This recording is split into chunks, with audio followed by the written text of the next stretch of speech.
right, guys, we're headed to the movies to watch the Quintessential Quintuplets, the movie. I think that's what it's called. But I wanted to watch this film in theaters. I wasn't able to go this weekend because we had to go back home. 9-hour drive, which was crazy. And I wasn't able to watch it. But we're here Monday, and this was kind of a last-minute decision. I wasn't planning on it, but towards the end of my job, I was checked the times. I was like, is it still in theaters? And it still is in a few theaters, not too many. And so I decided to go to the earliest one today, which is at 4:45. So I got out of work a little bit early, picked up my son, and we are going to go watching. The wife does not like the Quintessential Quintuplets, so she's not coming along, but I'm very much looking forward to it. And Eisen, are you looking forward to it? See? See? Está rica la lollipop? See? Okay. Yeah. All right, guys. We will see you there, and I will give you guys my initial thoughts after the film, and then afterwards, maybe I will think about it a little bit, and then we'll get back home, and I will give you guys my final review of what I think about the film. So, yeah, I will catch you guys at the theaters. We are going to be running late, so I'm probably going to miss a few minutes, which sucks, but it's all right. At least I get to see most of it in theaters.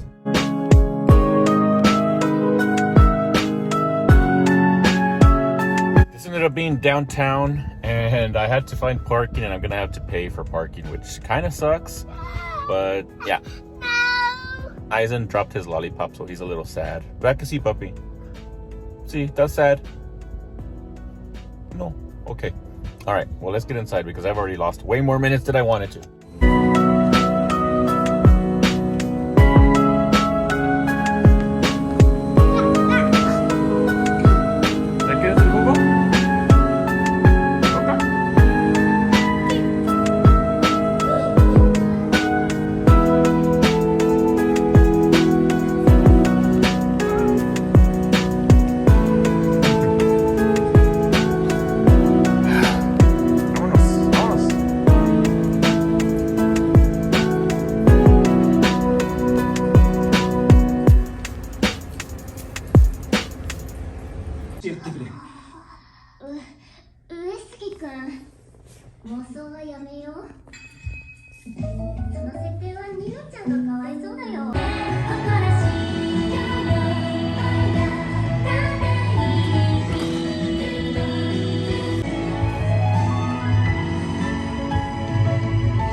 Alright guys, we're back in the house. I wasn't able to record a first impressions after the film because my phone died. It was kind of a mess. First of all, let's talk about my whole experience here because I ended up missing around 20 minutes of the film just because it was downtown. Like I mentioned in the video that it was Monday. The movie was supposed to play only during this weekend, so I was surprised it was still airing by Monday. So I picked the earliest showing, which was 4:45. Had to pick up my son early from daycare. Got to daycare and he had a dirty diaper. So that was the first setback. Then she changed his diaper. She takes forever because she does have to wear these gloves. I don't know if that's like something standard that daycares have to do. They wear gloves every time they change a baby's diapers.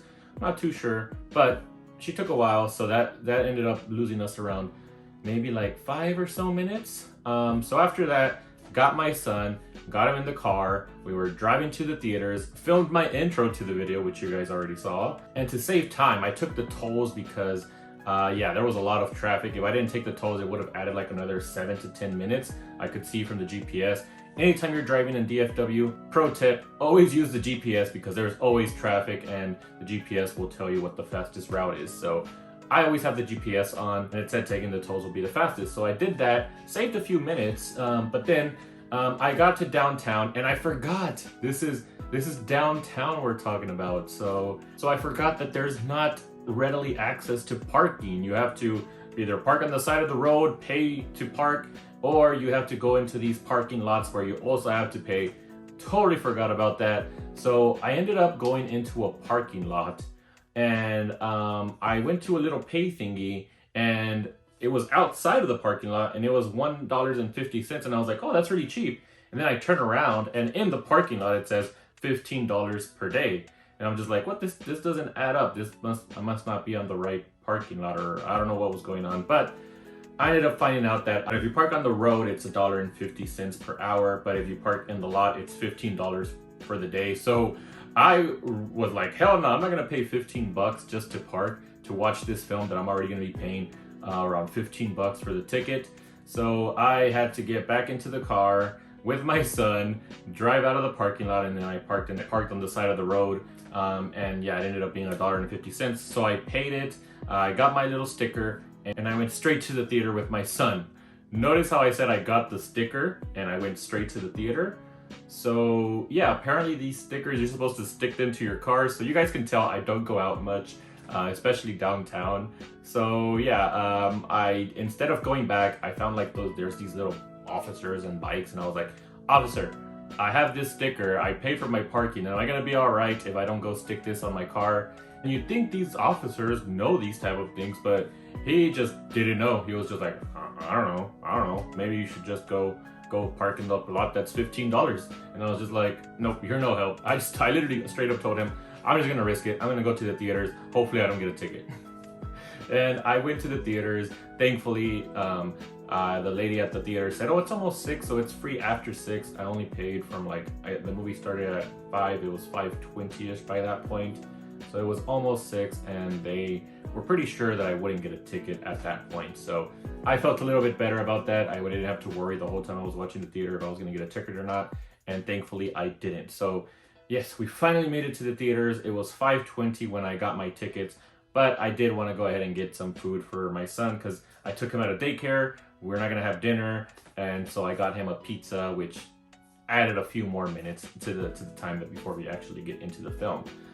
So the clip that you guys saw as soon as I get into the theaters, that's where I started the film. I don't know how much I missed. I'm assuming I missed around 20 to 25, 30 minutes maybe. I'm not too sure, but it was surprisingly a pretty long movie. When I got in there, we were at the festival arc. This is basically the main plot where Futaro actually ends up deciding which girl he's choosing. All this time, we finally got in here. At least for you anime watchers, it took a while to get here. Anybody who was a manga reader, the manga did finish quite a bit ago, and I did read the manga. So personally, as far as the anime goes, I watched season 1. Wasn't a big fan of it. I thought it was a pretty average anime. I'd probably give it like a 6.57 out of 10. But it wasn't until I read the manga that I fell in love with this series, which actually helped the channel out quite a bit. One of my best performing videos on here is my Japanese color manga, going over the color manga versus the US manga, which is in black and white. And that video definitely helped out the channel. So a lot of you guys know that I am a fan of the Quintessential Quintuplets, the manga. So going into the movie, I skipped all of season 2. I didn't even see season 2. I'm actually waiting for the Blu-ray to watch that. So I haven't picked up the Blu-ray. So I just went into the movie. To me, it was fine because I've read the manga. I know everything that happens between season 1 and the film. So, but let's go ahead and get into this review because we're already about 10 minutes in and I haven't really talked about the film much. But yeah, first off, the biggest disappointment for me was just missing that swimsuit scene because, man, I was just really looking forward to seeing my girls in their swimsuits. I've seen all the pictures and I think they look great, and sad that I missed it in the film. That was kind of a disappointment, but what I did get to see was the start of the festival arc, the main plot of this final arc of this story, and I thought it was decent. I didn't like the way that they handled the transitions between every sister's storyline. I thought that they was actually kind of rushed, but what we did get to see did do the job, and we got to kind of see each girl's interactions with Futaro once he admitted that he loves all of them and he has to choose one of them. So as far as storylines between the individual sisters, Itsuki's was definitely the weakest. I always felt that she was the weakest amongst the 5 sisters. Her love interest between her and Futaro, it just wasn't really developed throughout the whole series. And even in this last arc, her storyline was kind of more focused between her father and her, and not so much Futaro and her. So that kind of just adds to the point that you definitely know she's not going to end up with Futaro. But what I did like about this festival arc is that, yes, it wasn't always just focused between the relationship between the girls and Futaro. It was more also just focused on the girls themselves and what they're planning for their future. So I really did like that. because the story has always been about the girls. Futaro is just kind of the love interest, and we just want one of the girls to choose him so that they're happy. We want to see the girls happy, right? But yeah, I just love the fact that it kind of delve into what they plan to do for their future. So like for Ichika, it focused in on her acting career. For Miku, she's basically becoming more of a stronger person, stronger personality. She's always been this shy type girl, and you definitely see the growth from her from the beginning of the series till this movie. She's definitely become more confident in herself, and definitely that scene between her and Futaro, they definitely had the best kiss in this scene, because yes, in every one of those arcs, Futaro does kiss every single one of the girls, kind of trying to figure out who he kissed in that from season 2 when all of them were dressed as Itsuki. But yeah, Miku's kiss was definitely the steamiest one. So yeah, she definitely grew her confidence there. I did enjoy that scene quite a bit. The scenes were all right, and to be honest, I wasn't really feeling the film up until we got to the night where Futaro was finally going to choose one of the girls, and I am going to spoil it here. He ends up choosing 3, 2, 1 Yotsuba. So when I was reading the manga, I was kind of disappointed in that choice, but one thing that they did really well in this film was emphasize why she was actually the best choice out of the sisters. I love this flashback sequence that we have after he chooses Yotsuba. Yotsuba kind of runs away because she doesn't feel that she's the right choice for Futaro, but Futaro runs after her, and then he starts to explain why she is the best choice for him, and it goes through this flashback sequence showing how she's always been the one that's been there for him, and if it wasn't for her, he probably would have given up a long time ago and not have gone through with tutoring these sisters, these crazy sisters. So yeah, I loved that scene, but my favorite scene of the film was probably what happened right before, which was also my favorite scene in the manga, and that is when Miku and Nino realize that Futaro did not choose them. They go to their rooms and they just hug each other out. I remember, even right now, I am getting a little bit emotional just because for some reason, I really did enjoy this series, and that did get to me both in the manga and in the film. I still think the manga did it a little bit better. They kind of just showed them for a second here and then they transitioned to the next scene, whereas when you're reading the manga, you just kind of look at that panel and you're just sad with the girls for as long as you're looking at that panel.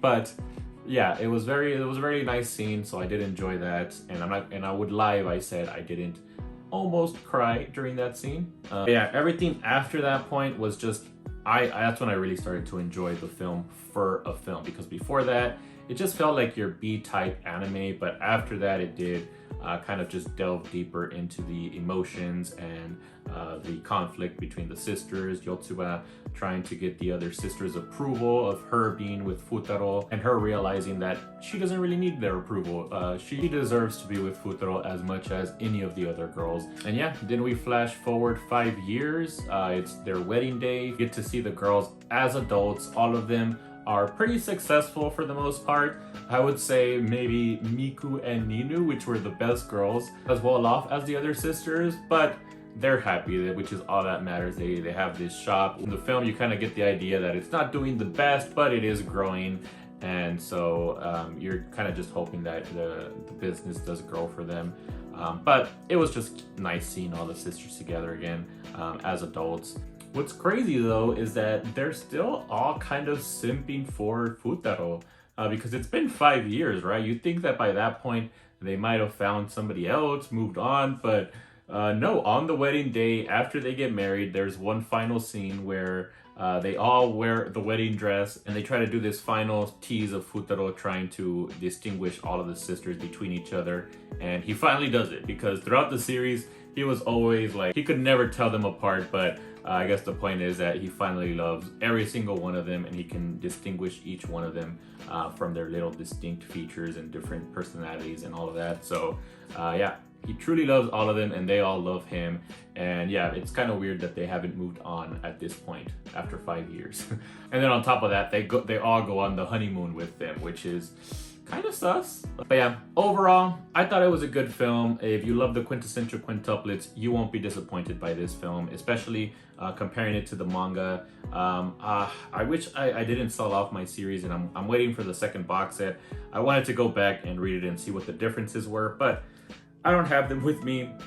But as far as from what I remember, it seemed to follow the manga pretty well, except for those pacing issues that felt really rushed during the festival arc in the film. Animation was also alright. There seemed to be some scenes that looked better than others.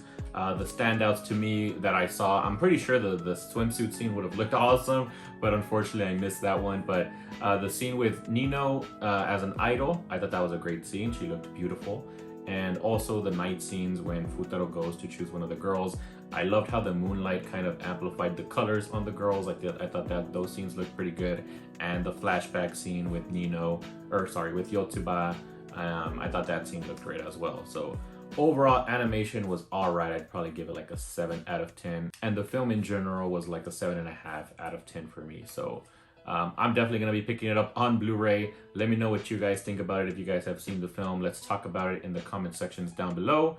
And even though this is the end of the series, I'm definitely going to be picking up more merch items for the Quintessential Quintuplets. I still got some Blu-rays I need to collect. I got some figures I need to get. So I will be showing off more things quintuplets here on my channel. So if you guys like the Quintessential Quintuplets, definitely consider subscribing. If you guys like this video, again, like, share, and subscribe. And I will see you guys in the next video.